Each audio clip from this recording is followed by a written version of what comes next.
Vamos a comenzar la sesión de esta tarde. Eh, Tenemos la presentación de Francisco Castillo de la Universidad Metropolitana de Ciencias de la Educación en Chile, con Simulation of the Long-Term Magnetic Field Evolution in Neutral Star Core. Adelante. Hola a todos y todas. Bien, entonces como comentó, les voy a hablar un poco acerca de la evolución del campo magnético en estrellas de neutrones. Esto estudiado a partir de simulaciones numéricas. Ya, entonces, bueno, estrellas de neutrones, como...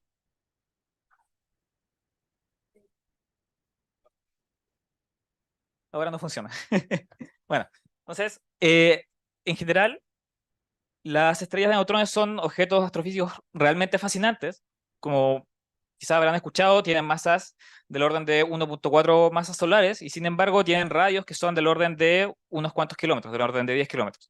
Por lo tanto, son objetos que son tremendamente densos y no solamente eso, sino que además tienen, eh, uno de ellos puede encontrar los campos magnéticos más intensos que se encuentran en la naturaleza.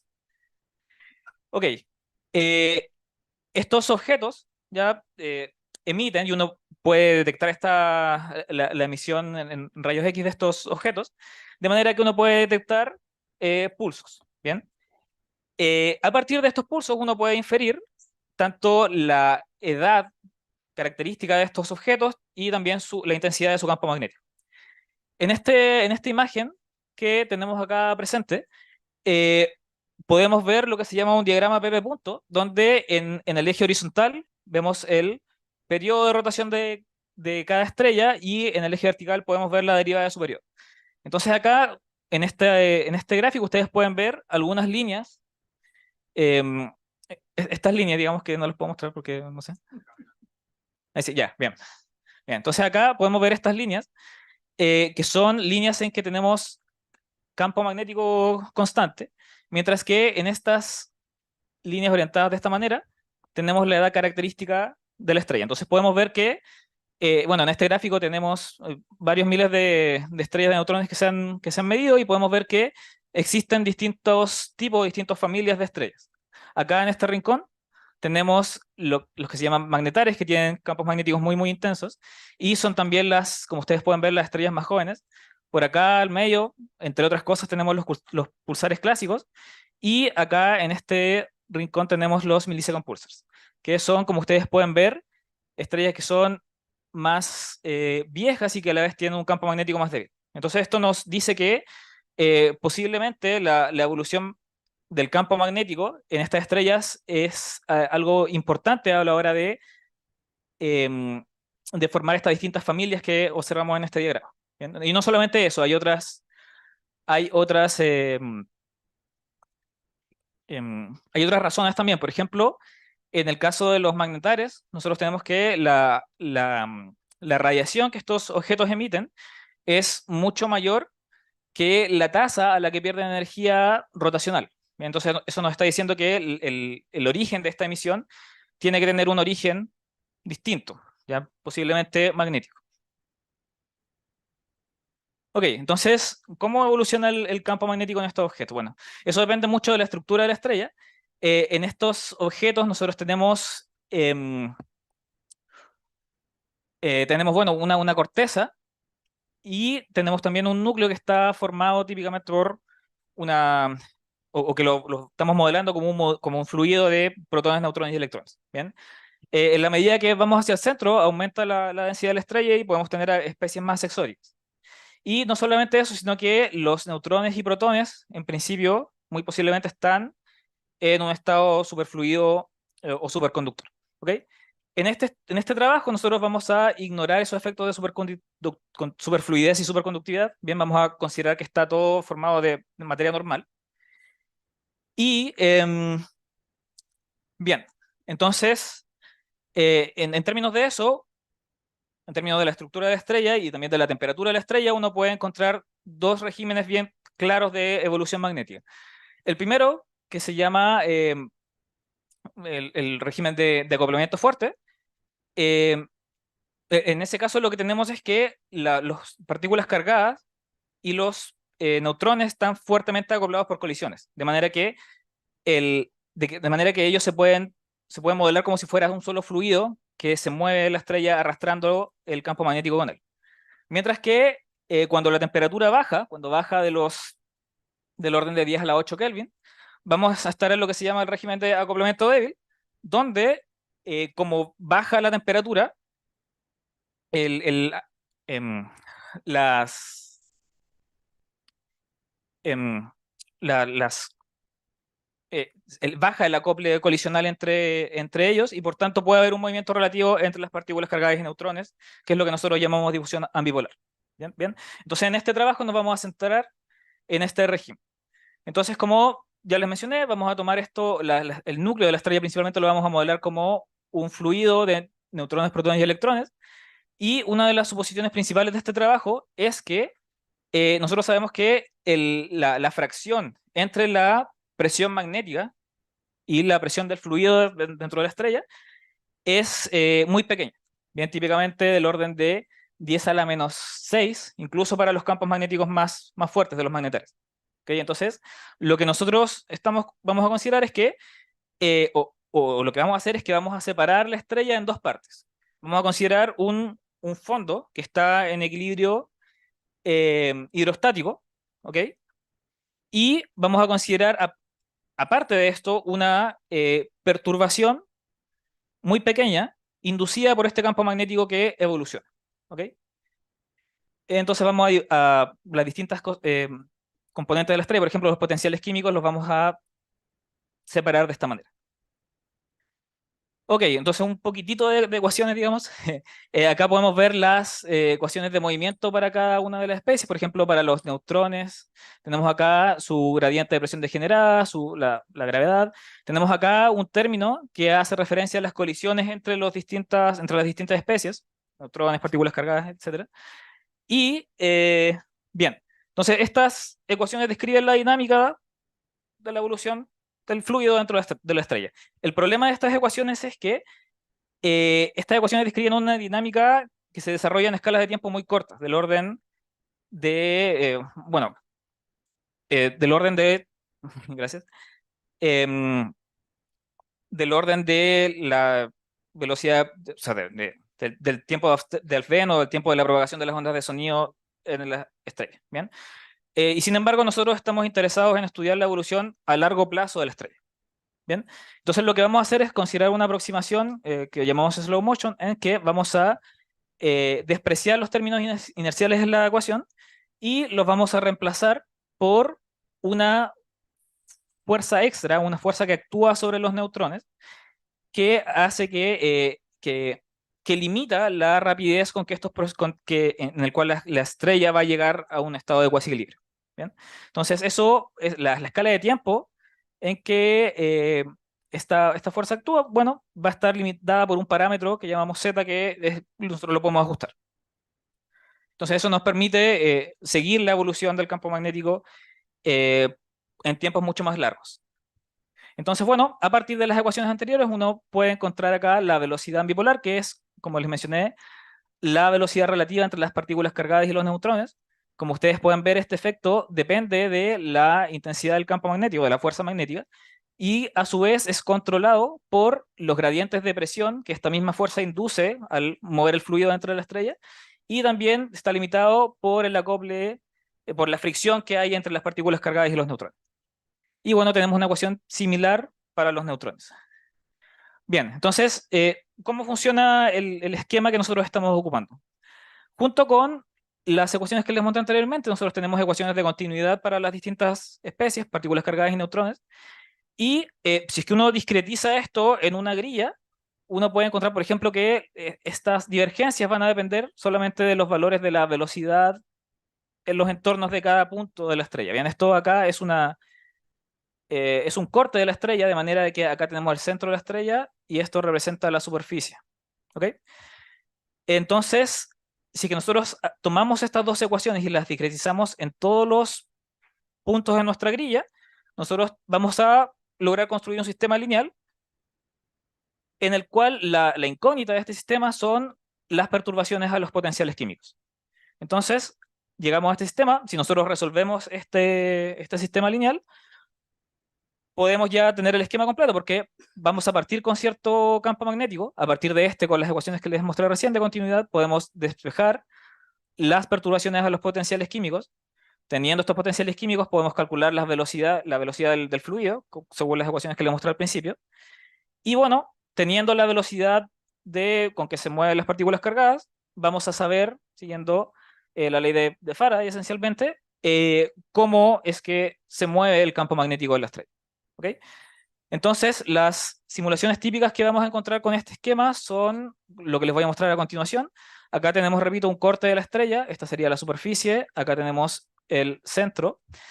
En este primer panel vemos el campo magnético que estamos utilizando. Acá, como ustedes pueden ver, bueno, en este gráfico las líneas representan el campo magnético en la dirección poloidal, ya en el plano Rθ. Mientras que el color nos indica el campo, hace referencia al campo magnético en la dirección azimutal. ¿Ok? En estos dos gráficos de acá tenemos las perturbaciones al potencial químico de las partículas cargadas y de los neutrones. Y en este último panel vemos la velocidad del fluido de partículas cargadas.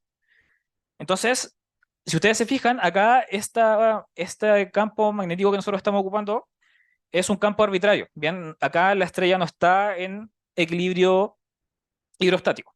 Bien, entonces, si nosotros evolucionamos esto, lo que vamos a ver es lo siguiente. Vamos a ver que en una escala de tiempo corta, que depende de este parámetro que nosotros introdujimos para limitar la evolución, vamos a ver que la estrella llega a un estado de cuasi equilibrio. Y luego, a partir de ahí, es donde sigue la evolución astrofísicamente interesante, que es en escalas de tiempo más largas. Y lo que nosotros vemos es que en una escala de tiempo que es del orden, bueno, la intensidad depende, depende del campo magnético de la estrella, pero en una escala de tiempo que es del orden de miles de años, vamos a tener que el campo magnético evoluciona a una situación de equilibrio en que en que la fuerza magnética está balanceada básicamente por el gradiente de presión degenerada de las partículas cargadas. Bien, desacoplando la evolución de las partículas cargadas con los neutrones. Ok, y bueno, lo mismo si probamos distintas ecuaciones de estado para la estrella, podemos observar una situación similar. Entonces, ahora ya me salto a las conclusiones. Eh, lo que acabo de discutir entonces es, bueno, tenemos estas simulaciones y lo que encontramos es que la evolución, repito, del campo magnético dentro del núcleo de las estrellas es, como vimos, del orden de miles de años, dependiendo de la intensidad del campo. Encontramos que en este tipo de simulaciones donde además tenemos, contrario a trabajos previos, tenemos dos fluidos que se mueven, nosotros encontramos que la evolución magnética ocurre más rápido ahora, en este caso, en que tenemos movimiento repito, de dos especies, incluyendo el movimiento de los neutrones. Y vemos que la estrella va a evolucionar, como vimos, a configuraciones de equilibrio, en que la fuerza magnética está balanceada por el gradiente de presión de partículas cargadas, dejando la evolución de los neutrones desacoplada de lo anterior. ¿Bien? Así que eso quería comentarles. Muchas gracias.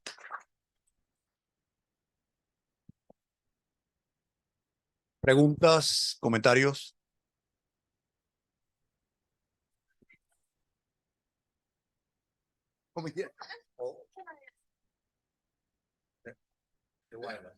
Okay, I'm gonna ask my question in English because I don't speak so well in Spanish. But I saw that equation you employed to solve the magnetic inducing equation, the magnetic evolution equation, has just an advection term. It doesn't count the diffusion term, the diffusive part, but the ambipolar diffusion isn't important in that term. Yes, the term that you see in the equation is the equation that Of evolution is of ambipolar diffusion. Okay, we also have some other dissipative effects like ohmic decay, but that in the core of the star, due to the conductivity of the core, that is negligible. Oh, okay. So the main effect is ambipolar diffusion. Okay, but it isn't accounted on the evolution of magnetic field. And bipolar diffusion, yes. Okay. Yes. Okay. I didn't understand in the equation.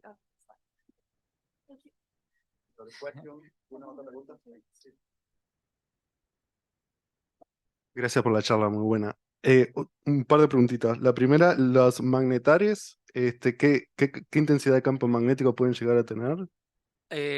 Los fuertes, Claro, alrededor de 10 a la 15 10 a la Gauss. 15 Gauss. Sí. Ok, bastante. Y otra preguntita. El término extra ese que agregaste, que lo pusiste en rojo, el Z, Ujú. por algo, ¿eso tiene alguna explicación fundamental, más fundamental de tener en cuenta los quarks y gluones dentro? ¿O te concentraste solamente en neutrones, electrones y protones? Y no te metiste adentro del...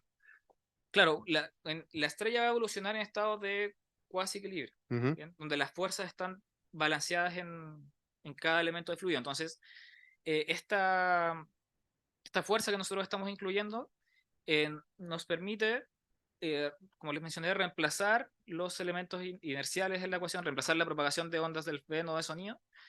Entonces, todo eso está codificado en este término, ¿bien? Que tiene asociada una escala de tiempo que nosotros podemos controlar, entonces la podemos hacer más larga, de manera de poder evolucionar esto en escala de miles de años, como lo que vimos recién. Ahora, ese término, por aquí tenía una imagen que me la salté. Bueno, como ustedes pueden ver, perdón, es un término que en las escalas de tiempo cortas es relevante, pero en la escala de tiempo larga, la astrofísicamente importante, ya es un término que se vuelve despreciable. Entonces, solamente importa, no afecta, digamos, en la evolución a largo plazo. Bueno, vamos a continuar. Muchísimas gracias.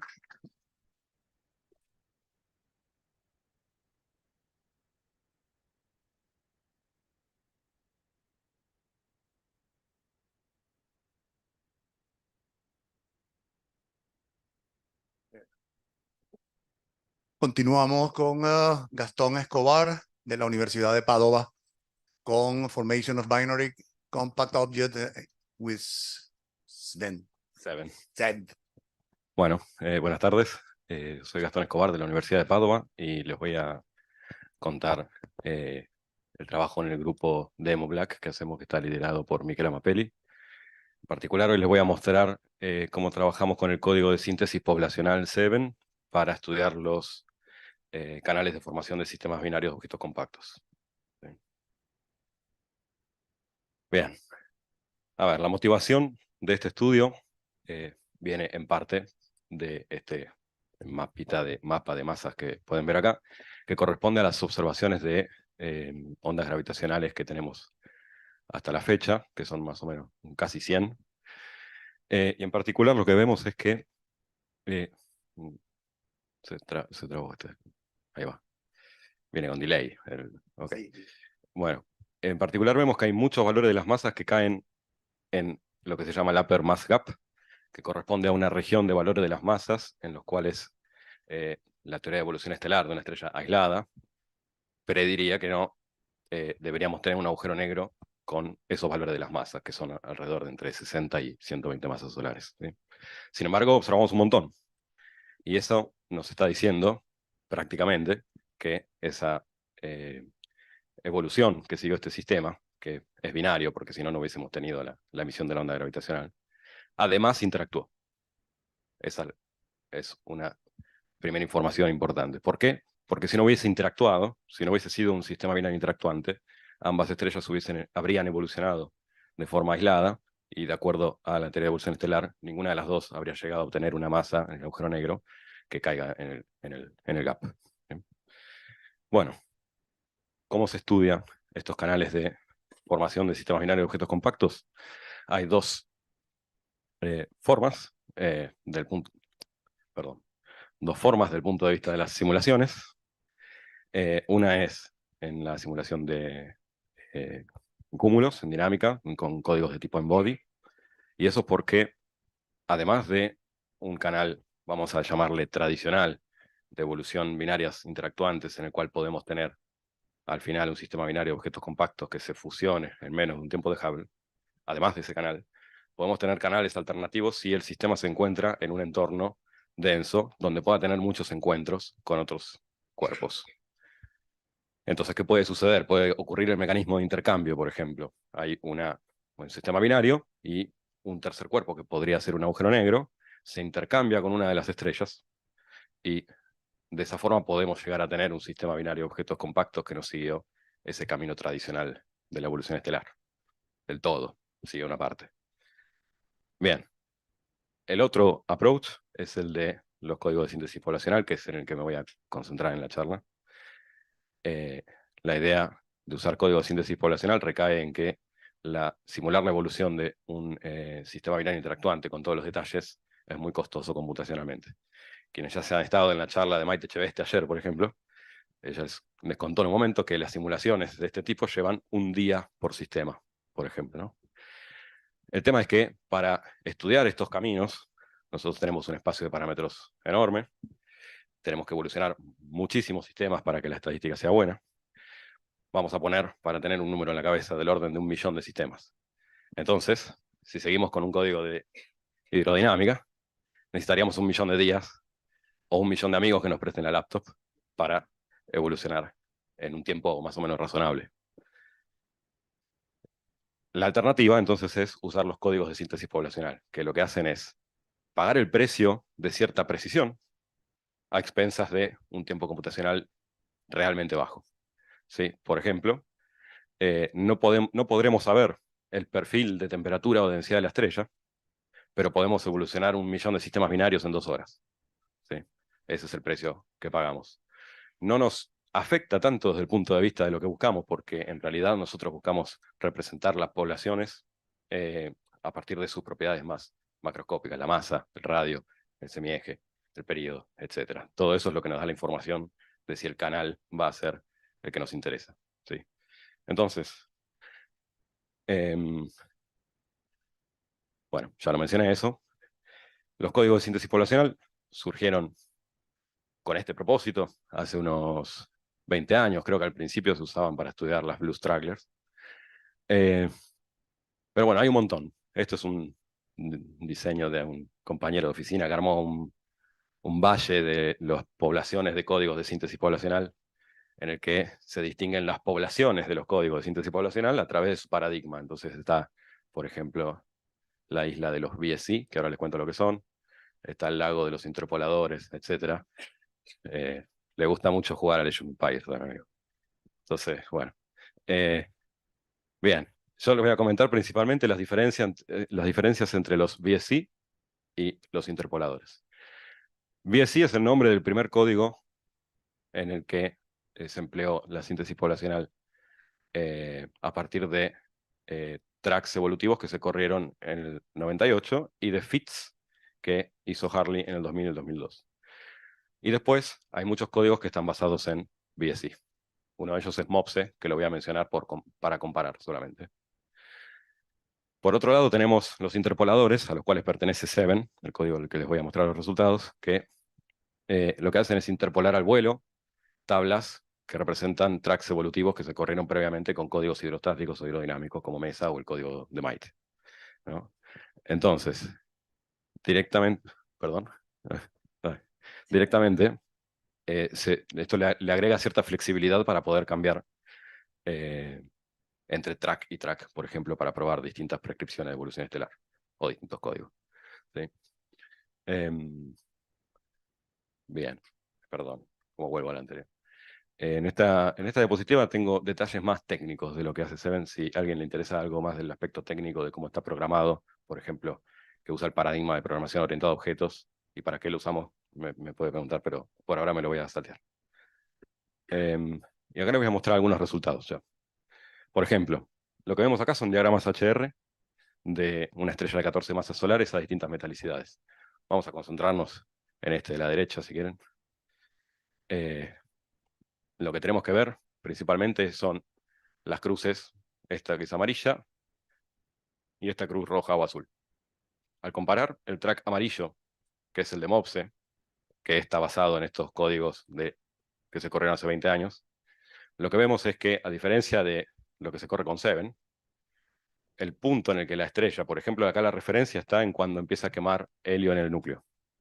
El punto en el que eso sucede, si seguimos las líneas de radio constante, nos muestra que la diferencia entre los radios de las estrellas son de un orden de magnitud, más o menos. ¿Sí? Ok. Esto es importante para estudiar los caminos evolutivos que pueden tener las estrellas para formar sistemas binarios de objetos compactos, porque a distintos radios podemos tener distintos radios de Roche, por ejemplo, y distintas probabilidades de interactuar o no en un estado o en otro del camino evolutivo. ¿Sí?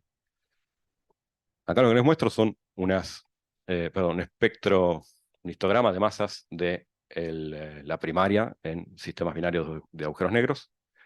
Lo que vemos prácticamente en el de arriba, que es el espectro, perdón, el histograma de masas de la primaria, es que a menores metalicidades, es decir, hacia las curvas más violetas, el máximo de la masa va aumentando. Y esto se debe a que está directamente relacionado al hecho de que a menores metalicidades los vientos son menos intensos, entonces se pierde menos materia a lo largo de la vida de la estrella. ¿Sí? Sin embargo, cuando nos fijamos solamente en aquellos que se fusionan en un tiempo de Hubble, perdemos prácticamente todos aquellos con masas de 50 para adelante. ¿Sí? Eso viene del hecho de que para que dos agujeros negros se fusionen en menos de un tiempo de Hubble, en algún momento se tienen que acercar mucho, y para que se acerquen mucho, tienen un mecanismo clave, que es sobrevivir a la envoltura común.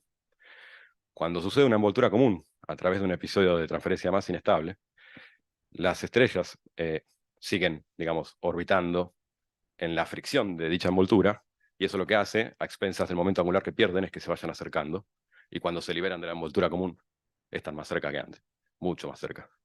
Entonces tienen más probabilidad de fusionarse. ¿Qué pasó ahí? Al liberarse de la envoltura común, las masas que quedan son las masas de los núcleos prácticamente, y por lo tanto, esa diferencia de masas que se ve acá es toda la que pierden al liberarse de la envoltura común. ¿Sí? Bien. Bueno, lo voy a pasar un poco rápido, porque me quedan 2 minutos, me parece. Bueno, miremos este gráfico, por ejemplo.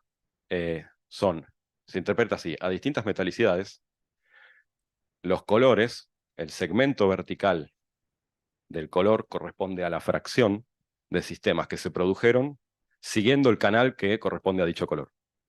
Hay 4 canales que vamos a distinguir, pero yo les voy a mencionar los dos que tienen la mayor probabilidad. ¿Sí?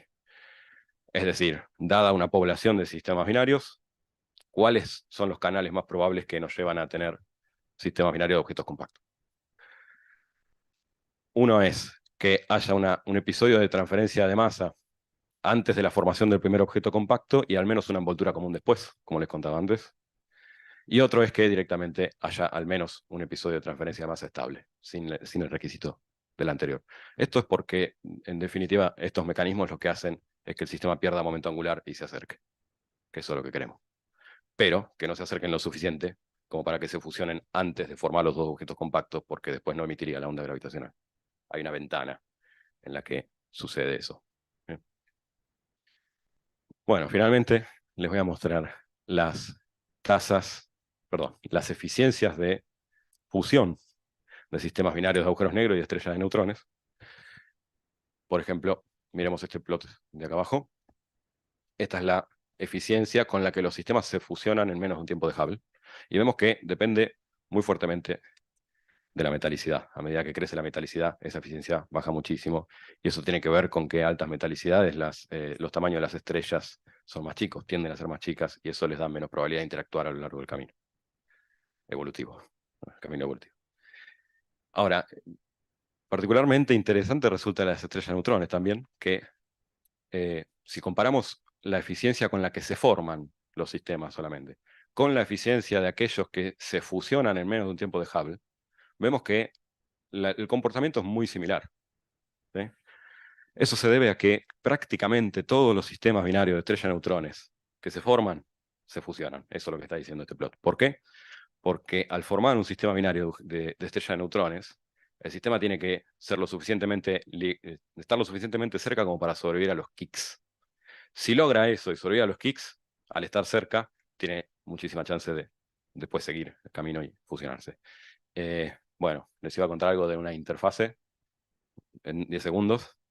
Lo que estamos trabajando actualmente, lo que estoy trabajando yo es en hacer una interfaz entre el código 7 y Petar, que es un código de dinámica de cúmulos, para calcular a la vez la dinámica con un código en body, a la vez que con la evolución de sistemas binarios interactuantes. Listo, compara.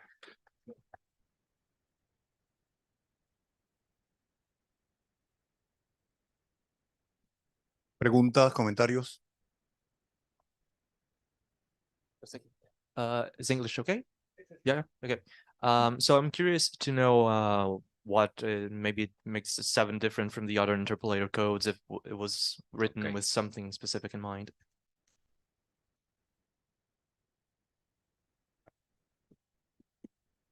So, I feel like a football conference here. So, 7 is one of the 3 codes that lives in this interpolation island.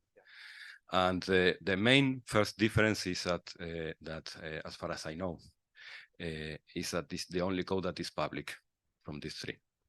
So the other 2 codes are developed inside some other groups, and they use these codes, but they are not on GitLab or other public repositories. The second main feature of the code is that it's fully programmed in the object-oriented paradigm. And this characteristic makes it easy to include as a library in other codes.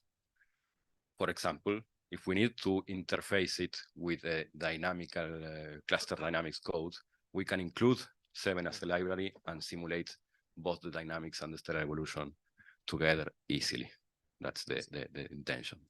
Can you have some more? Yeah. And I'm just curious if merger rates for like gravitational wave observations are something that you're interested in trying to estimate with 7? Sorry, the merger rates are something that you're interested in estimating with 7? Well, Yeah. Yes, I didn't mention this, but for all the samples that I showed, we use 1 million binaries, and then we put some proportions, let's say. But then if you need to compare this with some observation of mergers, you need to rescale it, thinking that this could come from a cluster or so on. So for this also, we need to interface it with the it's direct very interesting because usually it's just isolated evolution. Yes, okay. That's why we need this other further step. Okay, great. Thank you. Thank you. One more short question. No? Thanks a lot.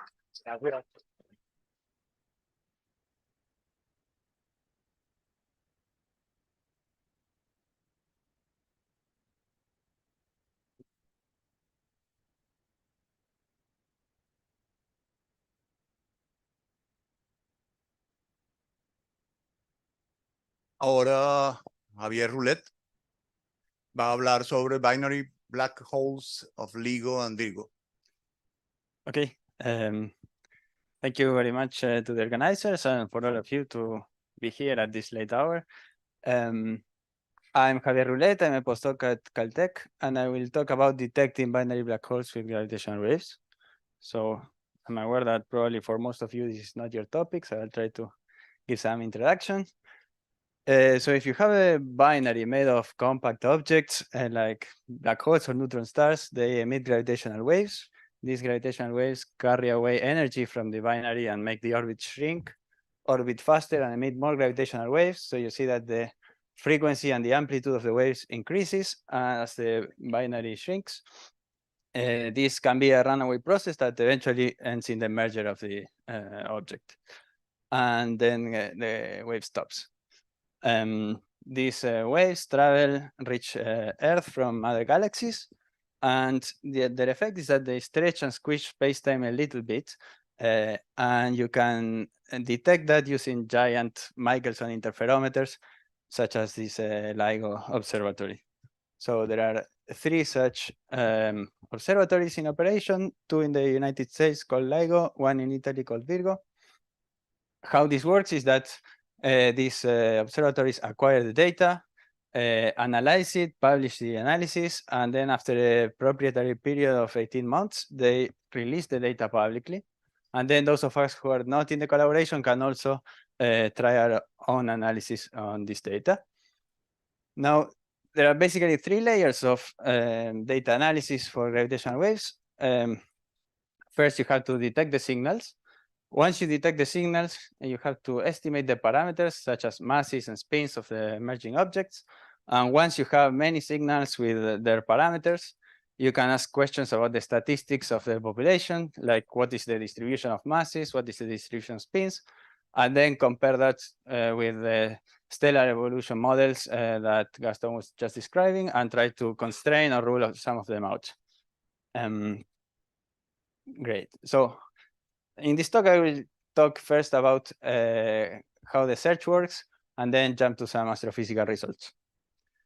And so how do we search for gravitational waves? So these are very tiny, weak signals that are buried in detector noise.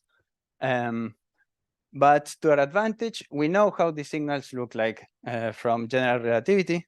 So we can predict this shape here. And in this context, or in this regime, the best way of detecting is through an algorithm called match filtering, which involves cross-correlating the template with the data. So for each point in time, you align the template with the data, multiply the two, sum, and that gives you one number. That is the cross-correlation. And then you slide this template as a function of time, and you obtain a time series of cross-correlation, which, if there's no signal, is just noise. But once it aligns with the signal, you get a big number. And then at the end of the day, you make a histogram of this cross-correlation that you got, and you look for outliers, and those will be your candidate signals.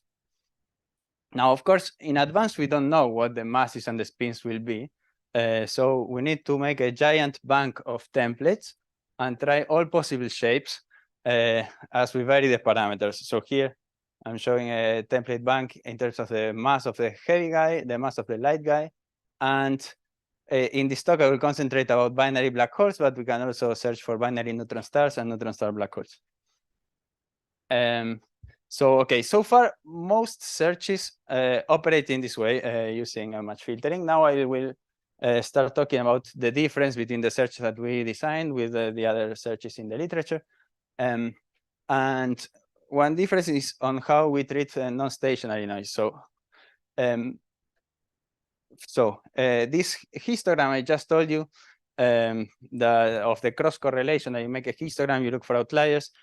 You can predict what this histogram will look like. So now this in the x-axis is the cross correlation square. In the y-axis is just a histogram in log scale. And you can predict that if the noise is Gaussian and stationary, then you should get the blue curve there. If you actually do it, you get something like the red curve, which has a fatter tail. And this means that at any particular value of the signal to noise ratio or this cross correlation, you have more background and you are less able to detect things than this optimal case. And we identify that the reason for this is because the noise is not stationary. At some times, the variance of the noise is a bit bigger, and sometimes it's a bit smaller, and this is an effect of the detector. And then, as a result, you are basically stacking histograms that some of them are fatter, some of them are thinner, and you get this tail as a result. So to correct for this, we empirically measure locally the standard deviation of this correlation series, which, if the noise is stationary, should be constant. But instead of assuming it's constant, we just measure it and rescale it by the standard deviation. And then by construction, our thing has a constant standard deviation, and we recover a curve that looks like the blue one, and that's the black. And this was very well in this region of parameter space, but in some other region of parameter space where the waveforms are shorter, this starts to fix the problem over here, but then we still have a tail with very large, very loud triggers, and that also come from noise and prevents us from detecting things there. And this tail is for a different reason, that are glitches in the detector. So now in each of these panels, x-axis is time, y-axis is frequency, and the color is the power that the detector observes. And in the purple regions, this is the normal behavior of the detector where you have Gaussian noise. But you see that every now and then you get these loud glitches that sometimes mimic gravitational waves, and the template can pick up power from these glitches. And then this generates this large background. So in order to fix this, we designed a series of signal quality tests. So we subtract the best fit template and we check that the residuals are Gaussian, and try to reject all those candidates where the residuals look non-Gaussian. And by doing this, we go from the original blue curve here to this. We remove this large tail at heavy masses, and then by fixing the non-stationarity, we go from the black to the green. So okay, by doing this and other improvements that I don't have the time to talk about, we got a search that was more sensitive, and these results I'm showing here are the events that we found in the first 2 observing runs. So this ended in 2017. X-axis is the total mass of the binary. Y-axis is the effective spin. This effective spin is a number that tells us about how big and how aligned the spins are. If the spins are big and aligned, this number is 1. If they are big and anti-aligned with the orbit, they are -1. And if they are either small or misaligned, they are low values. In blue are the previously detected events, and in these other colors are the ones that, in addition, we found. Color coded by their significance. So the green ones, we are sure they are real, the red ones, so.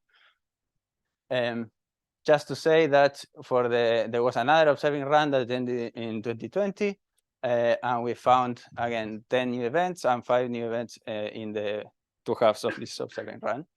Now let me jump to the astrophysical results. So, okay, we observe all these events. How can we try to constrain the formation channel that form these systems? And for this talk, I will just concentrate on the spins. In particular, this effective spin I just talked about.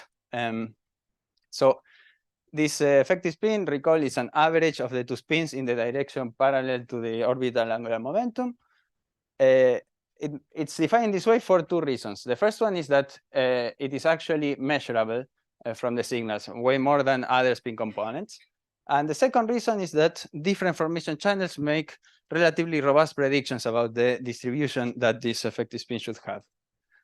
So, in particular, Gaston just mentioned these dynamical formation channels, where in some dense cluster you have by 3-body interactions, for example, you can form binaries and tighten them, and eventually they merge. In this case, the black holes form independently. So the spin direction should be completely random, and also random with respect to the orbit. So the spins should be isotropic, and in particular, this effective spin should be symmetric. Same number of positive effective spins as negative. On the other hand, if they form from a binary, then you have mass transfer or you have tides. This process can tend to align the spins with the orbit. So you should observe mainly positive effective spins. So we can compare this to the data by fitting a model of the distribution of spins to the observations. The model I will use is sketched in here. It has the following parameters. It's a fraction of negative effective spins, fraction of 0 effective spins, fraction of positive effective spins, and also a free parameter that controls the width of the tails.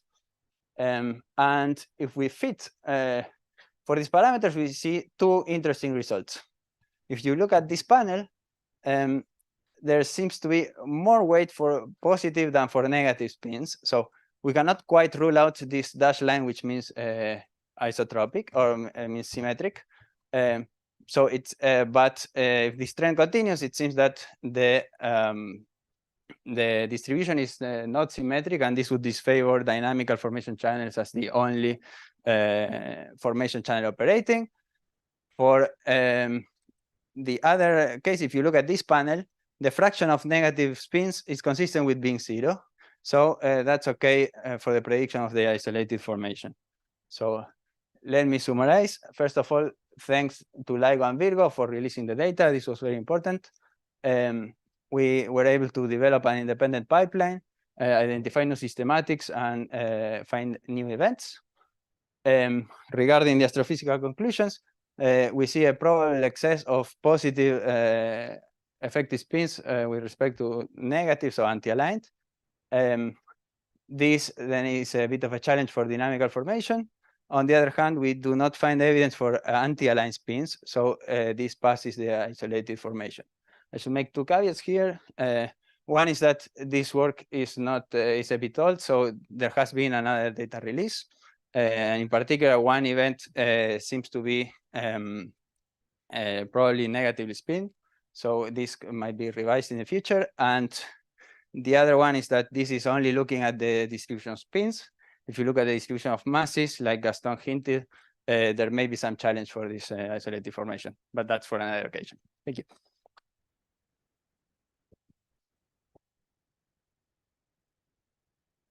Questions, comments, preguntas, comentarios. There. Más fácil. Hello. Really nice talk. How does adding Kagra or other observatories like India affects your methods or measuring the spin? Great. That's a good question. So there are, yeah, I didn't mention that, but there are other feature detectors or that are about to join. Kagra in Japan is about to join next year. There are later in the decade, LIGO India. So unfortunately, the status is that Kagra and Kagra is not nearly as sensitive as LIGO, for example, and Virgo. And so in that regime, it cannot help a lot with the intrinsic parameters, so resolving the shape of the waveform, because the other ones will dominate that. So it won't let you measure the spins any better. It could help, though, a bit if you can detect the time of arrival there to constrain the sky location. So in general, having more detectors help you constrain the sky location better.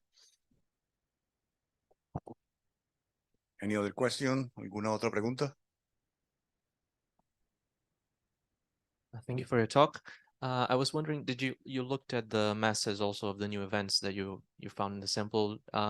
Were they consistent with what we already have in the catalog, or were there any outliers? Yeah, great. So I think I can. So okay, at this point in time, for example, we had this event that was relatively significant for us, but it was heavier than anything else that had been detected at the time. So at that moment, it was an outlier. By now, we have detected a bunch of events like this and even heavier. So that kind of posteriori confirms it that this was not a crazy thing. And did you also look at the individual or estimate individual component masses for the two black holes that merged? Yes. So for this, we have a full posterior in the 15-dimensional space. So there are 8 intrinsic parameters, the 2 masses and the 6 spin components, and 7 extrinsic parameters that tell you where it is and how it's oriented. Yeah. We have the posterior probability for all those 15 parameters. So it's just a matter of projecting these samples in different coordinates. So you can measure the mass ratio a bit better for higher mass systems than for low mass, but in general, it's quite poorly measured everywhere. The only exception is if you are able to see like a more subtle subdominant, usually subdominant physical effect, which is higher modes. So gravitational waves are mainly quadrupolar, but there are octopoles and so on, and those have a different dependence on the inclination angle, on the inclination angle, but also how much you emit these modes depends on the mass ratio. So if you have like 2 equal masses, you have no octopole, but if you have a mass ratio, you still have some octopole, and then you emit these higher modes. Okay, thank you. But those is Any other question? very effective. Okay, thanks a lot. Gracias. Una pregunta, ¿tú conoces a Esteban Rulet? Salúdame.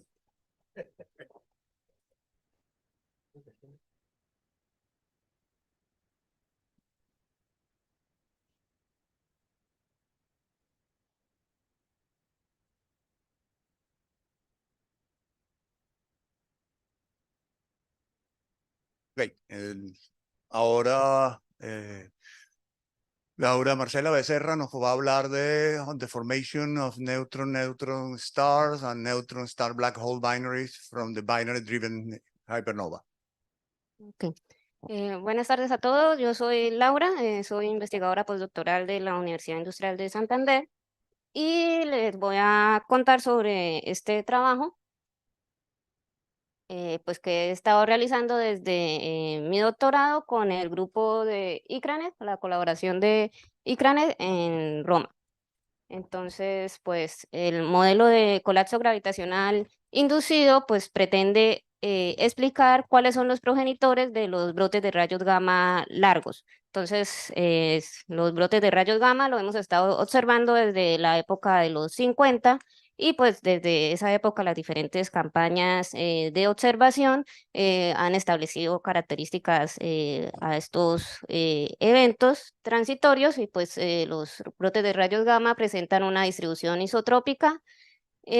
Con su emisión en el afterglow es posible determinar el redshift, es decir, estos eventos son eventos extragalácticos y pues básicamente presentan también una distribución bimodal en base de la duración que tienen. Entonces, los eventos que duran en menos de 2 segundos se denominan brotes de rayos gamma cortos y están asociados a las fusiones de estrellas de neutrones.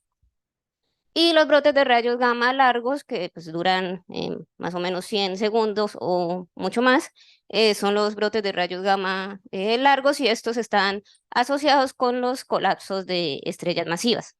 El modelo mayormente aceptado es el modelo de colapsar, pues que propone el colapso de una estrella aislada que rota rápidamente.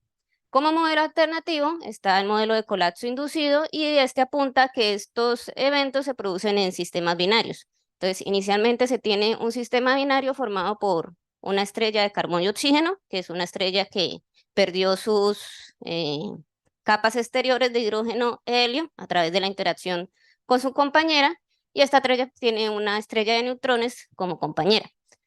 Cuando llega al final de la vida termonuclear, la estrella de carbono y oxígeno va a colapsar, forma una estrella de neutrones, una nueva estrella de neutrones, y va a expulsar una supernova. El material que expulsa en la supernova es gravitacionalmente atraído por la estrella de neutrones compañera, y dependiendo de cómo sean los parámetros binarios iniciales, pues el sistema puede tener diferentes destinos. Si el sistema binario es lo suficientemente compacto, entonces la acreción sobre la compañera es alta, puede hacerla llevar a que alcance su masa crítica y colapsar en un agujero negro. Esto va a producir un evento altamente energético y estos sistemas los hemos denominado Binary Driven Hypernova de tipo 1. Si la acreción no es tan alta sobre la estrella de neutrones, pues no va a colapsar, pero sí va a formar una estrella de neutrones más masiva y vamos a tener sistemas binarios de 2 estrellas de neutrones y estos sistemas los hemos denominado Binary Driven Hypernova de tipo 2. Acá están al contrario. Y pues también tenemos un tercer caso en el que el sistema no es tan compacto, las estrellas están bastante separadas y cuando pues el núcleo de carbono y oxígeno explota, este no va a interactuar con la estrella de neutrones y pues tenemos una explosión, un binary driven hipernova de tipo 3. Bueno, y pues si el sistema binario después de la explosión de la supernova sigue estando gravitacionalmente ligado, pues los dos objetos compactos que se formen, ya sean estrellas de neutrones o agujeros negros, pues van después a fusionarse por la emisión de ondas gravitacionales. ¿Qué consiste el trabajo que yo realicé? Fue determinar el espacio de parámetros inicial en el que efectivamente la estrella de neutrones puede colapsar, es decir, acretar suficiente masa para llegar al punto de masa crítica. Y esto lo hicimos a través de simulaciones SPH, en donde el material de la supernova los simulamos como si fueran un conjunto de muchas partículas y el efecto gravitacional de la nueva estrella de neutrones, que es el remanente del colapso del núcleo de carbono y oxígeno, y la estrella de neutrones compañera, Lo introdujimos a través de dos masas puntuales que interactúan gravitacionalmente con el material de la supernova, pero no hidrodinámicamente. Bueno, y también tiene un algoritmo de acreción que lo que hace es, si las partículas cumplen ciertas condiciones, pues estas son acretadas por las masas puntuales de la estrella de neutrones o la nueva estrella de neutrones y se elimina de la simulación. Esta es un ejemplo de lo que se ve en las simulaciones. Bueno, este sistema inicialmente estaba formado por una estrella de carbono-oxígeno que viene de un progenitor de 25 masas solares en el tiempo de la secuencia principal inicial. En el momento del colapso, esta estrella expulsa alrededor de 5 masas solares y forma una nueva estrella de neutrones de 1.8. La compañera es de 2 masas solares y como ven los periodos orbitales son bastante pequeños, del orden de los 5 minutos, 10 minutos. Bueno, acá inicialmente se ve que el material de la supernova se expande en el sistema binario. Este es el plano ecuatorial del sistema. Acá está la estrella de neutrones compañera. Inicialmente ella trae el material, forma como una especie de cola, pero luego se forma un disco de acreción alrededor de la estrella compañera. Y a medida que el material se expande, este material que fue atrapado en el disco de acreción también es atraído por la nueva estrella de neutrones, la protoestrella de neutrones, y ambas estrellas, tanto la que se forma del colapso del núcleo de carbono y oxígeno como la estrella de neutrones compañera, van a acretar masa. Y es posible que ambas colapsen en un agujero negro. Como ven, esta también es una vista tridimensional del sistema, entonces debido a la presencia de la estrella de neutrones compañera, la expansión de la supernova también se vuelve un poco asimétrica. Y estas asimetrías también van a tener consecuencias observacionales en las curvas de luz de los brotes de rayos gamma. Y pues, como es de esperarse, la acreción o la forma de la acreción sobre las estrellas va a depender del periodo binario inicial, pero también de la energía de la supernova. Entre menos energéticas, las partículas van a tener menos velocidades y va a ser más probable que estas sean capturadas gravitacionalmente por la estrella de neutrones compañeras. Entonces las tasas de acreción se van a sostener altas por un periodo mayor de tiempo a cuando las explosiones son más energéticas. Por parte de la nueva estrella de neutrones, la remanente, pues inicialmente se tiene una acreción de Fallback, que es el material que fue expulsado en la supernova, pero que no tiene la suficiente energía cinética para escapar del potencial gravitacional de la estrella. Este va a regresar y ser acretado por la nueva estrella de neutrones. Esta primera acreción es casi independiente de las condiciones iniciales del sistema binario, pero también, pues como les dije, el material es atraído también por la nueva estrella de neutrones y se va a formar un segundo pico en la acreción de la nueva estrella de neutrones. Estas tasas de acreción son posibles porque alrededor de las estrellas se forma una atmósfera con temperatura alta y densidades altas que producen neutrinos, y gracias a la liberación de neutrinos, las tasas de acreción pueden ser de estos órdenes de 10 a la menos 3 masas solares por segundo, 10 a la menos 2 masas solares. Bueno, y dependiendo también de la ecuación de estado de la estrella, esta puede tener diferentes destinos. Para ecuaciones de estado suaves que no tienen masas críticas tan altas, vemos que las estrellas pueden alcanzar el límite de inestabilidad secular y efectivamente colapsar en un agujero negro en menos de un tiempo dinámico. O también, si inicialmente son rápidamente rotantes, pueden alcanzar el límite de Mach shedding y van a empezar a perder masa y también probablemente colapsar. Pero también hay casos en los que la estrella acreta suficiente masa y la masa final con la que quedan después de que la supernova deja el sistema es más alta que la masa crítica de la secuencia estática. Es decir, que estas estrellas van a empezar a perder momento angular y se van a evolucionar hacia la inestabilidad secular. Es decir, si no colapsan cuando el sistema binario, la supernova explota, van a colapsar posteriormente y igual formar sistemas binarios de agujeros negros. Y estos tiempos de colapso pues van desde el orden de los 10-50 segundos después de la explosión de la supernova, hasta el orden de los 100 segundos o los 10 segundos después de la expresión de la supernova. Es decir, este colapso ocurre, en el caso de que se dé mientras está acretando materia, ocurre bastante rápido. Y pues observacionalmente,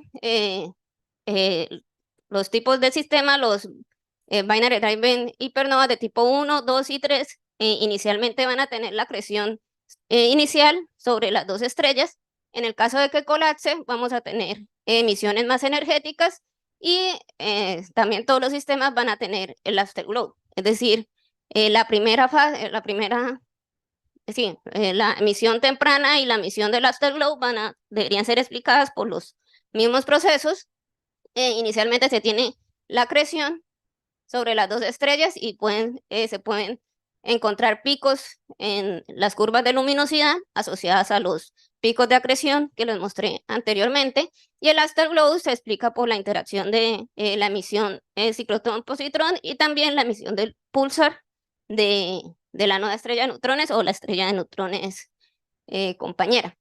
Y efectivamente estos sistemas, pues dependiendo de su periodo orbital inicial, pueden quedar gravitacionalmente ligados o pueden quedar como sistemas libres. En el caso de que queden gravitacionalmente ligados, se espera que se produzcan merger en alrededor de en el orden de los mega años, y se va a producir en estas frecuencias. Y particularmente estos sistemas, con la forma como acretan el spin y van a terminar con sus spins antiparalelos, porque una acreta en una dirección y la otra acreta en la otra. Entonces son sistemas, es un canal de formación de sistemas de estrellas de neutrones, pero también de agujeros negros o agujeros negros y estrellas de neutrones. Y creo, no tengo tiempo. Entonces... efectivamente, realizamos las simulaciones tridimensionales del modelo de colapso gravitacional inducido, y este permite una interpretación alternativa a los brotes de rayos gamma largos. En estos eventos se producen sistemas binarios de agujeros negros en el caso de que las dos estrellas colapsen, o agujeros negros y estrellas de neutrones, o binarias de estrellas de neutrones, y estas estrellas colapsan en tiempos muy cortos durante la acreción, en el orden de los 10 o 300, 100 segundos. Esta acreción debería observarse en el tiempo, en la emisión temprana, en las curvas de luminosidad de las estrellas, y dependiendo de la ecuación de estado de la estrella va a colapsar o no. Es decir, podríamos usar los brotes de rayos gamma también para restringir ecuaciones de estado sobre estrellas de neutrones. Muchas gracias.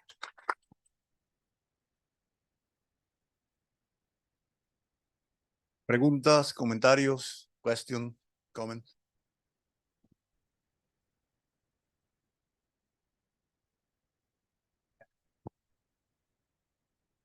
Muchas gracias por la charla. Tengo una pregunta un poco rara para vos y para el charlista anterior.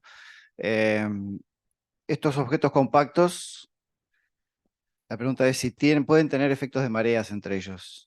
¿Hay mareas? Así como la Tierra y la Luna, que genera una transferencia de momento angular de rotación a orbital, ¿existen mareas entre los objetos compactos?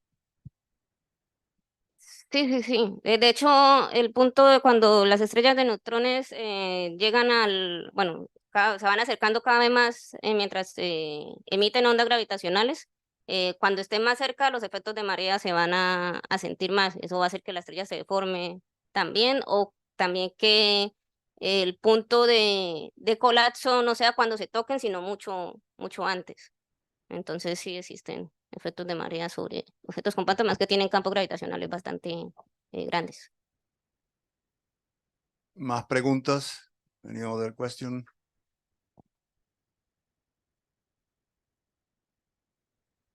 Hola, gracias por la charla. Yo justo trabajo, bueno, estoy haciendo ahora mi doctorado y trabajo con estos gamma ray bursts, pero visto desde el modelo de colapsar que habías mencionado antes. Entonces me resulta súper interesante el otro escenario del sistema binario. Y te quería preguntar, ustedes, bueno, vi más o menos los valores que estiman para la estrella en las SAMS, que era más o menos de 25 masas solares, y las masas, digamos, que quedan son como del orden de 2 masas solares, algo así, puede ser que vi. Ajá, y claro, porque te quería preguntar si eso era, o sea, si ustedes estudiaban ambos casos en el que quede como estrella de neutrones y como agujeros negros, eso me imagino que cambia la masa del remanente, ¿no? ¿Tenés idea más o menos entre qué masas estarían?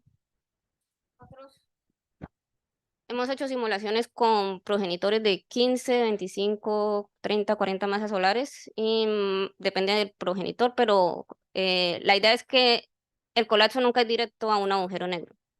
Entonces, o sea, siempre se forma un objeto compuesto de estrellas de neutrones y después cuando expulsa el material de la supernova y llega a la acreción del fallback, ahí probablemente el objeto que queda sí colapsa en un agujero negro. Pero pues el objeto más o menos siempre es de 1.8 o 1.6 masas solares.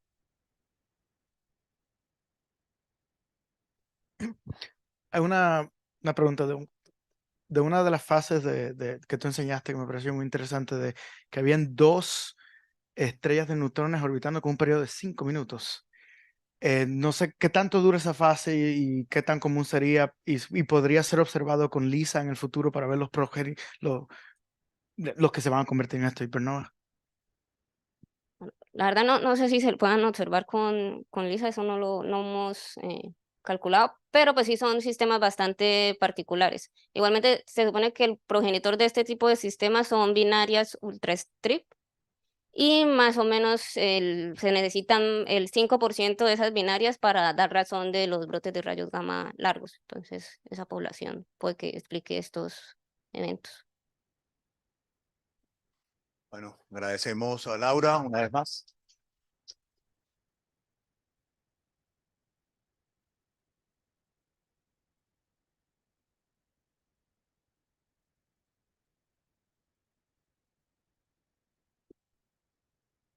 Ahora, Eleonora Sani nos presenta Flare-Induced Feedback on the BRL Studies o no sé qué.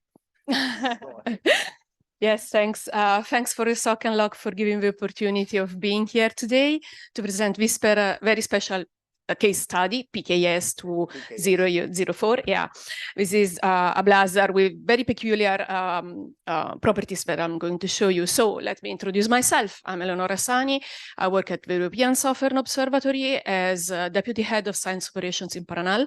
And this work is done with a precious collaboration of a visiting student, Jack Hahn from Melbourne University, and Marco Berton, another staff astronomer at Paranal.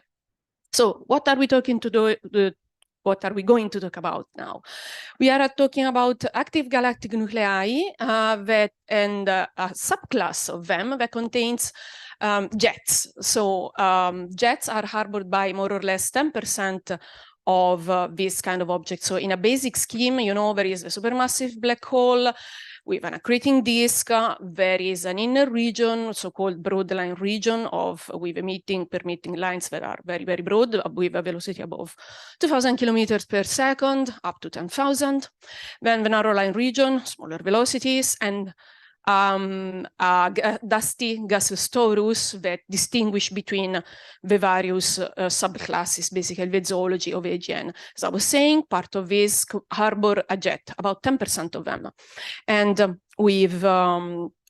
if our line of sign intercepts the jet, we can have two subclasses of galaxies, so-called blazards. Otherwise, if the line of sight is a bit inclined, we have, in general, radio galaxies. So we focus now in the class of object called blazar, what can be distinguished in flat spectrum radio quasars or in BLAC. And in particular, I'm interested in the FSRQ, fast spectrum radio quasars, because of their intrinsic properties. Those sources are known to be efficient accretors with high density circumnuclear environment. So we now focus on this particular mechanism of accretion.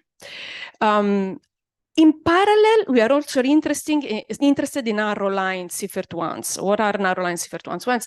Well, this is another class, this time identified in the optical, not in the radio, okay, that has been discovered at the beginning of 2000s and characterized over a multi-wavelength base. So narrow line Seyfert ones harbor small supermassive black holes of the order of 10 to the 6, 10 to the 7 solar masses that accrete fast. They can harbor strong winds and outflows, detected at various wavelengths, relativistic jets and gamma rays, which is what we are interested in now, okay? Can show radio lobes or relics, let's say, of radioactivity, enhanced synchronuclear star formation in the nuclear region. And when observed in the mid-infrared or at high resolution, they do show polar dust.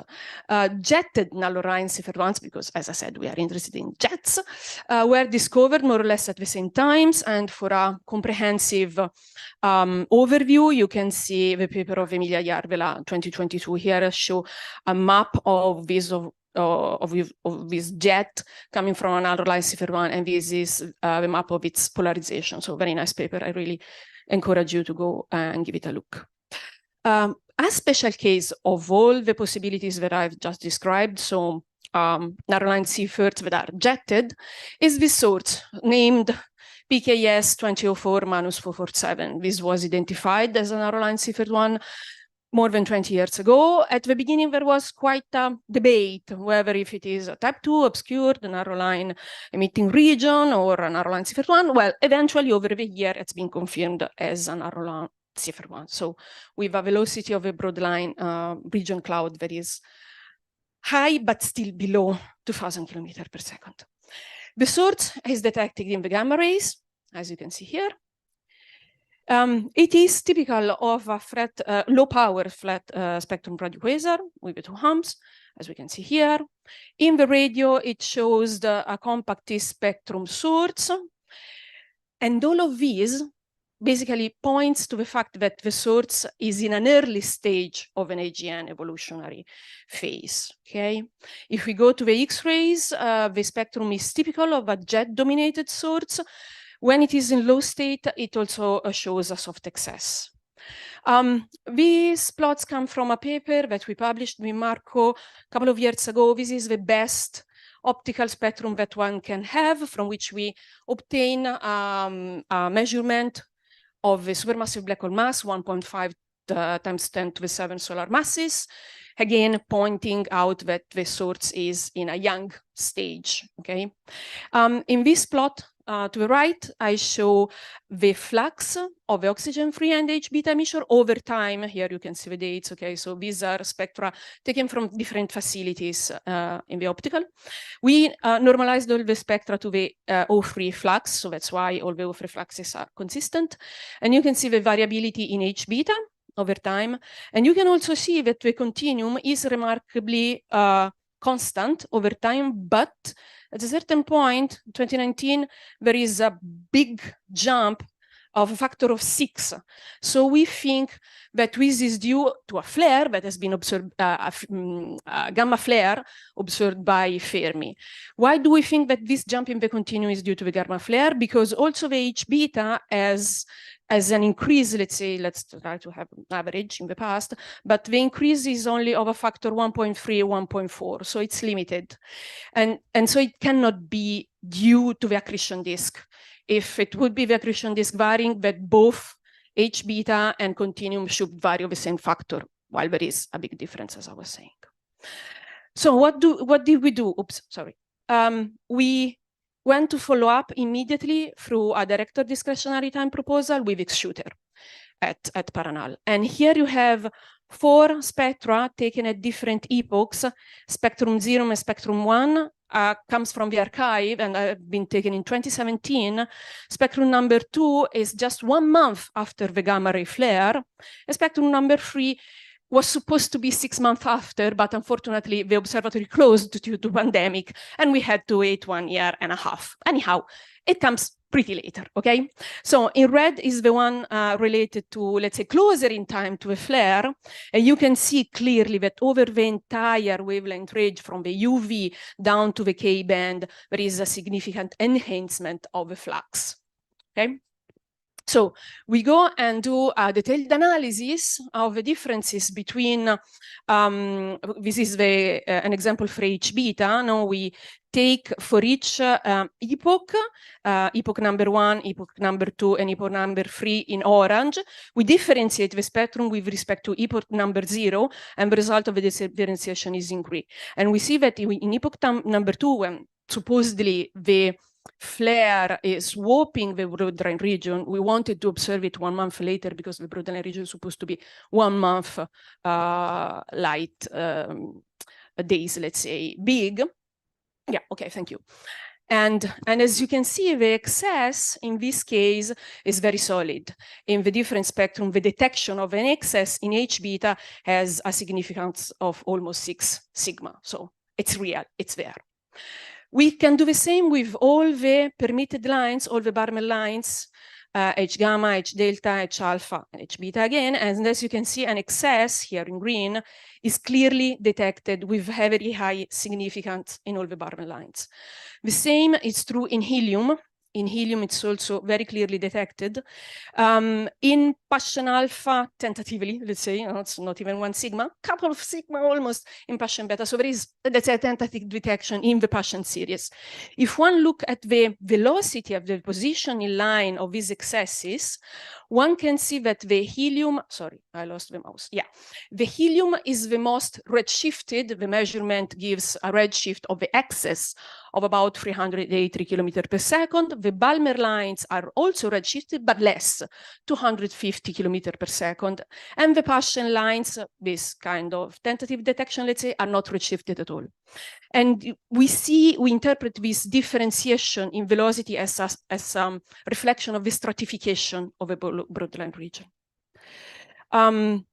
Here I'm basically showing more or less the same thing. This is on top, the upper plot is in black. There is the average spectrum of the free epochs when it is not basically enhanced, okay? And in red and other colors, the difference of the epoch 2 in red and the other differences, differentiated spectra. And as you can see, again, the excess in permitted lines is clearly visible. And this is also the RMS of the spectrum with epoch number 2, the average spectrum containing epoch number 2 and non-containing epoch number 2.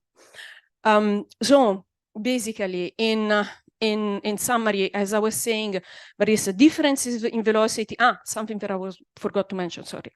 In ionized line, like oxygen first and magnesium 2, there is no excess detected, okay? There is nothing.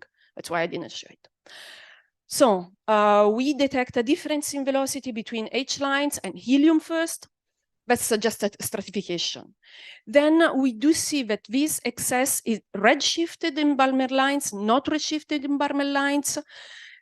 We interpret it, I mean, there are various interpretations, but the most consistent with our observations is the possibility of bipolar outflow, where we do see basically the receding part of the outflow and the approaching part is possibly obscured. We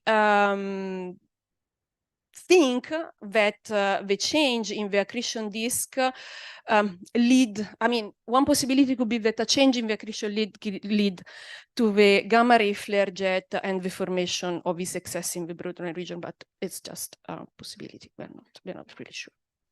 So in summary and to conclude, we basically show that X-shooter spectroscopy of a gamma ray narrow line Seyfert-1, so a young AGN, reveals the formation of excess in the broad component in all the permitted lines, while ionized lines are not showing anything. And just to conclude, high-resolution spectroscopy is really needed to follow up flares. I mean, this is kind of opening an epoch with the next studies in variability, the next populations will come out from observatories like LSST, Vera-Rubin. And here I conclude. Thank you so much for your attention.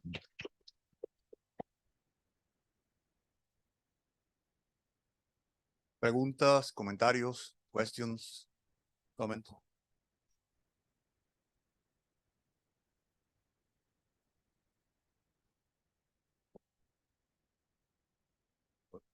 It's okay. Thanks again.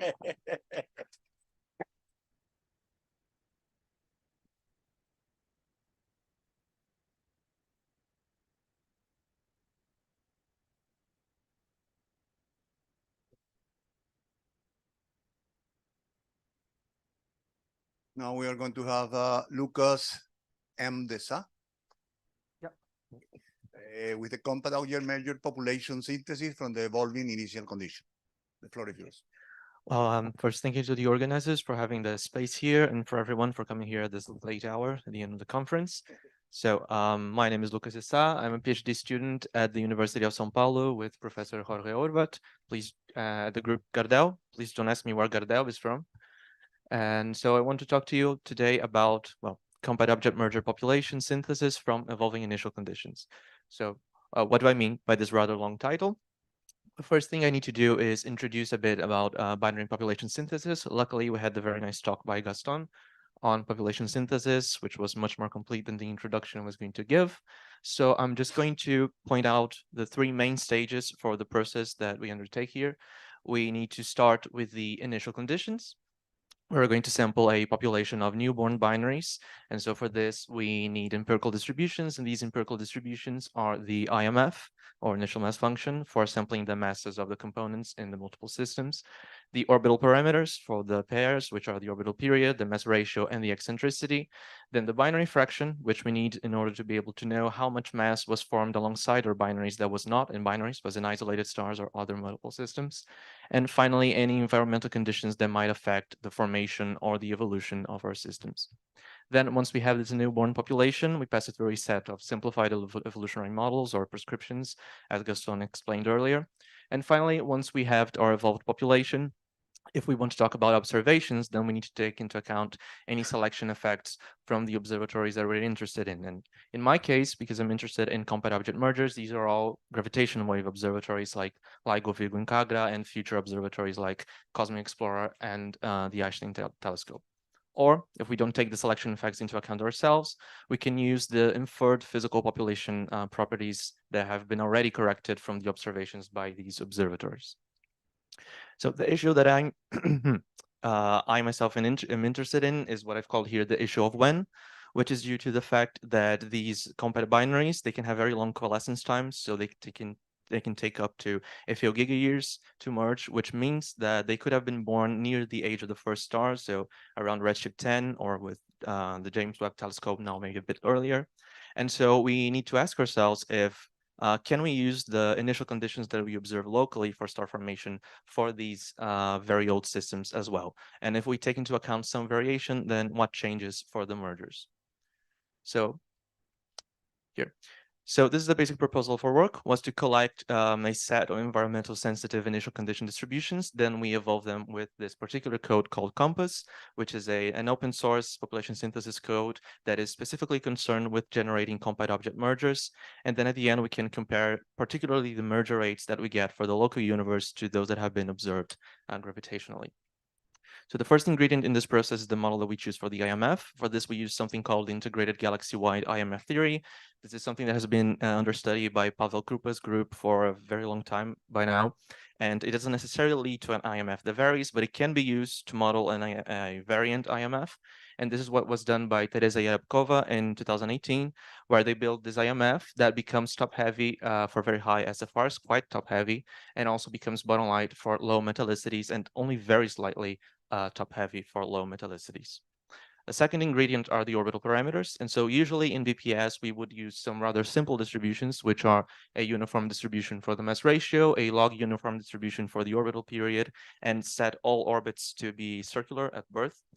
While if we look at something that's a bit more recent, we have this work from 2017, actually, by Maxwell Moe and Rosanna Di Stefano, where they took a very large sample of observed multiple systems and fitted a few relations that are quite more complicated.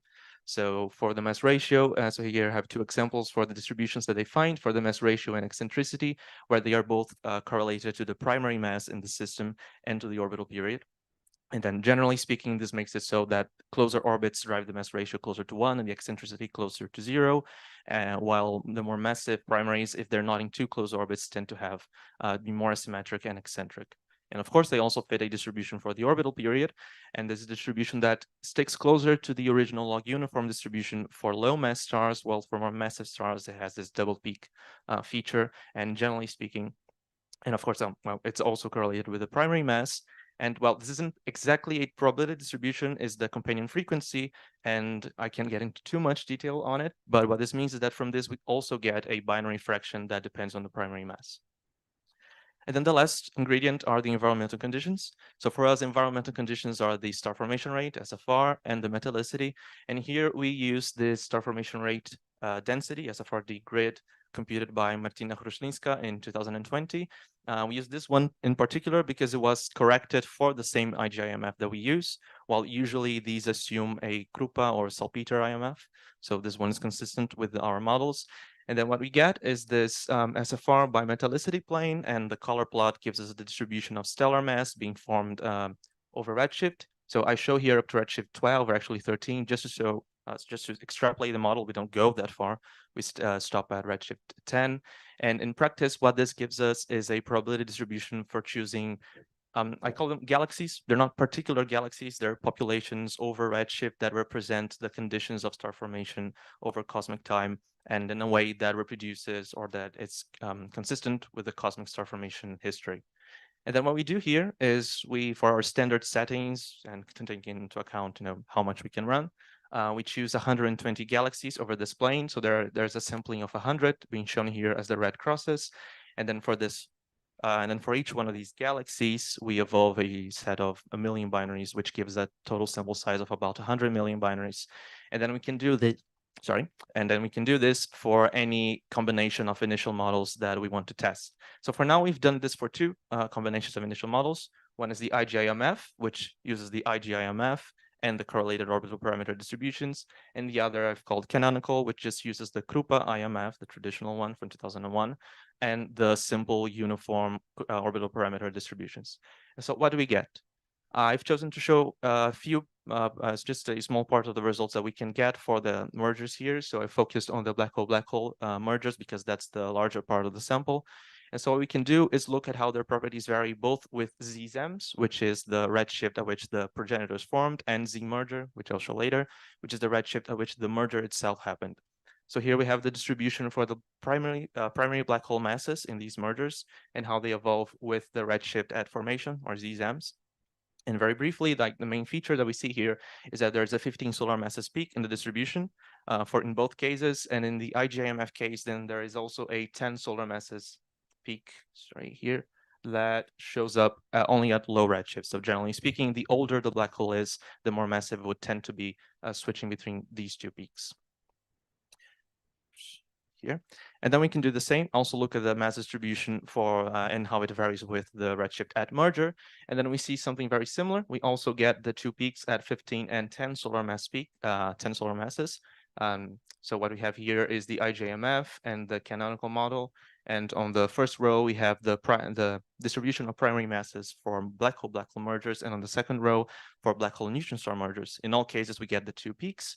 We also get, and I forgot to mention, well, here we get that peak at 45 solar masses. This is actually characteristic of the pulsational pair instability supernovae model that COMPASS uses. So it always shows up as long as you have massive stars. And it shows up here again. But then we also get this peak at 30 solar masses. And at first we thought it was, thank you. First we thought it was a spurious peak because it was very mixed with the noise, especially when we were running smaller samples just to test the pipeline initially. But then it kept showing up for the larger samples and when we varied the models. And so we actually, well, we looked at the empirical distribution from the gravitational wave transient catalog by the LVK collaboration. And they also have a peak at 30 solar masses. And so the distribution that they get for the primary masses in black hole mergers is approximately a power law with a peak at 10 solar masses, and then overlaid on it this peak at 30 solar masses.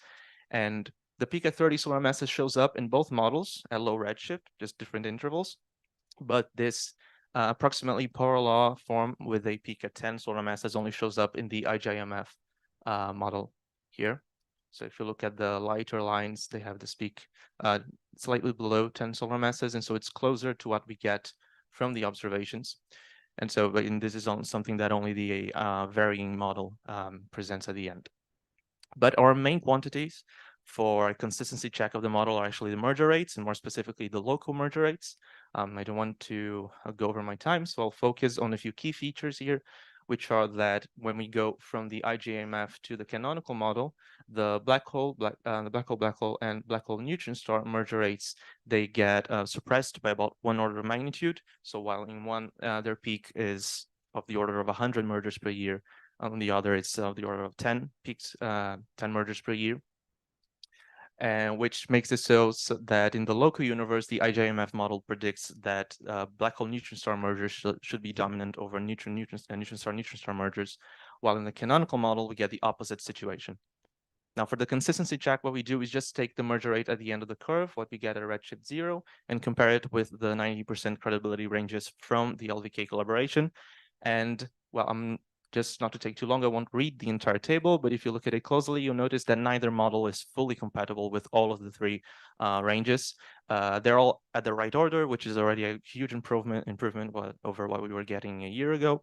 And this isn't at all strange when it comes to estimates through BPS, because they often are very sensitive to the choice of model, and they're very wobbly.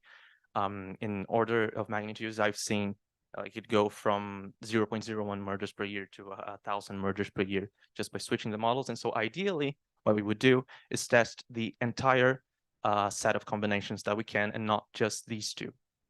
So, but what are the main conclusions that we have at the moment?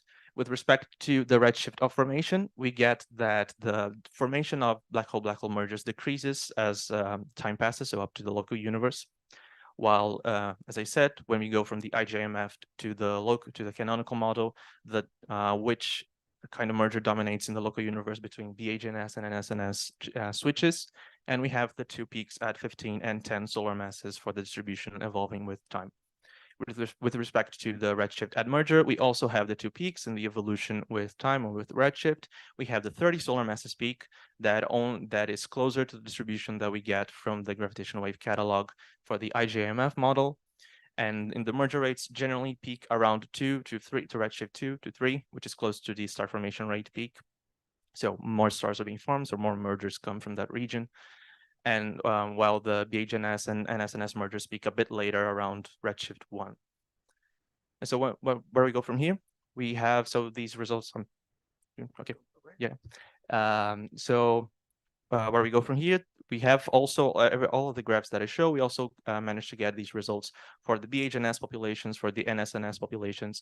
We also have quite a few nuances that we studied and try to improve on in the initial sampling process. This has a bit to do with how we treat the IMF when we have multiple systems, and specifically with relation to the binary fraction, because the companion frequency, depending on the mass, requires us to allow the existence of triples, quadruples, quintuples, so higher order systems. And so all of these things we're going to be discussing in two papers that we're submitting to the monthly notices this month. The first one is going to be essentially a methods paper, where we discuss these nuances, so a pipeline for time-evolving binary population synthesis. And then on the second one, we'll focus on the results for compact object mergers. And after that, so for next year, what we want to do is extend this analysis that I did for the two models to all of the 192 possible combinations that we have for the models that we've gathered, and then hopefully compute the selection effects ourselves by the simplest way possible to do the gravitational waveform modeling. Because there is a bit of an inconsistency when we just take the physical rates that LIGO gets by correcting the observed rates, because they need to assume a population model that's not necessarily compatible with the one that we get from our synthesis. And well, that's it. Thank you.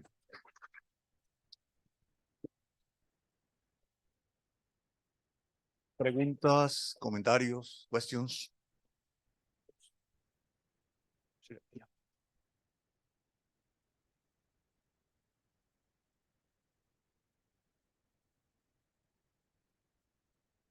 Okay, thank you for the talk. I have two questions. The first is about the paradigm of the code, in the sense that how do you integrate the time steps? Or because I saw that you showed the list of the recipes that you use for the events or processes. Yeah. But it was not clear for me, how do you integrate each time step, or if you use some pre-compute tracks or so on. The evolutionary models, you mean? Yeah. Yeah, so I don't work with writing Compass itself. I use a public release of it. But so this is really not even the full list of models. I just put a few examples here for binary evolution. It does have from what I remember from the documentation, it's an evolving time step, so it checks for how much I think the mass or the radius of the star is changing over time. As you yourself explained, it's based on the tracks from Pulse from 2002, and then it also includes some more recent models where, for example, for pulsar evolution, let's say. And so at that point, what it would do is maybe switch the star from one track to the other according to, for example, mass transfer. I see. This you jump between tracks when you need in essence. Okay, and the second one, if I can, is about the practical spirit of the code regarding this part of the star formation rate, for example. Yeah.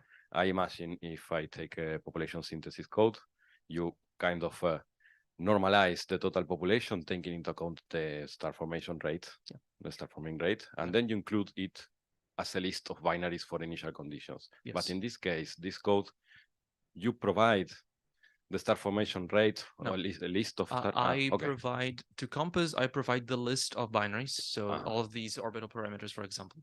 And then the part that generates this initial population of binaries is the code that I'm writing from all of these distributions. I see. Okay, thank you. Any other question? The last question of the Congress.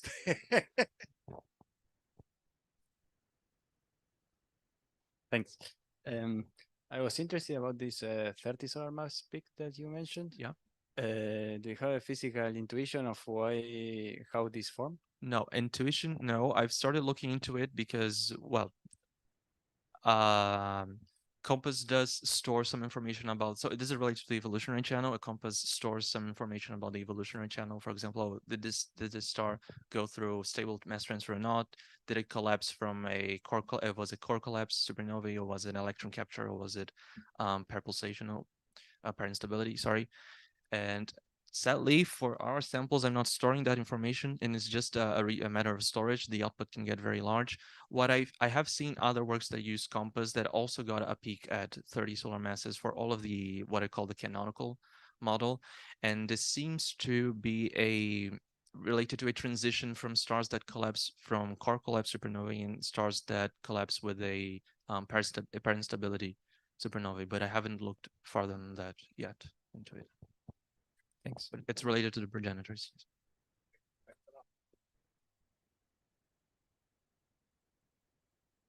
Now, ahora tenemos algunas palabras de cierre. Now we have... Thank you, Luis. Okay, so I just wanted to say on behalf of the LOC, the LOC, sorry, it's late. On behalf of the LOC, just to thank all of our speakers and poster presenters this week, all the chairs that helped us run the sessions and keep to the schedule. And I would like to ask you to give a big thanks to the students that helped us pass the microphones and the broadcasting team led by Nicolás, Mauro, Bruno, and Rafael, without whom this week would absolutely not have been possible. And lastly, to thank all of you for coming and for sticking all the way to the very end.